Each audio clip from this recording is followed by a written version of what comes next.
Hey kids, have you ever had to go to the doctor to get a shot?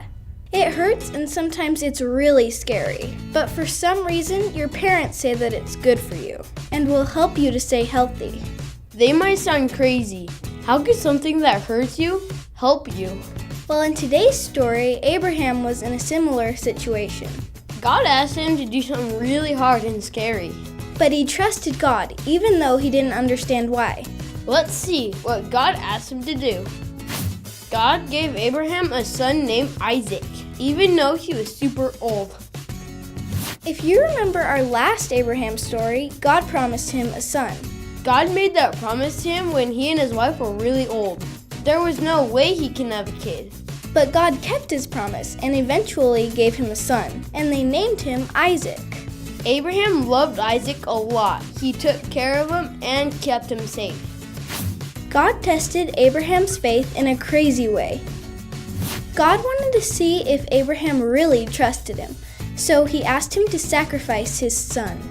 See, back in those days, God's people would sacrifice animals to get rid of their sins. Lucky for us, we don't have to do that anymore because Jesus died on the cross for us.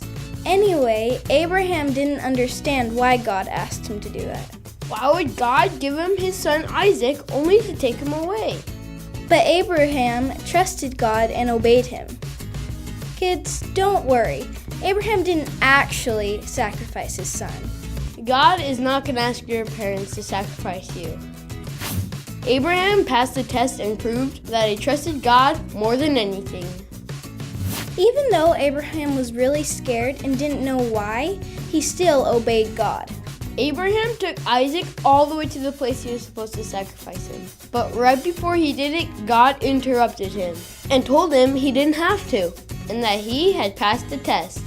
Abraham showed God that he was willing to give up the thing he loved the most.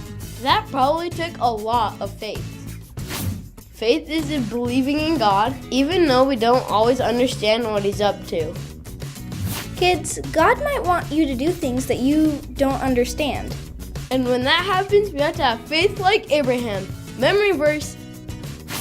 It was by faith that Abraham offered Isaac as a sacrifice when God was testing him. Even though Abraham didn't understand, he was willing to do anything to follow God. Kids, next time you're waiting in the doctor's office waiting to get a shot, have faith that your parents know what they're doing, even though you might not understand. And remember, even though we don't always understand what's going on, we can still have faith in God.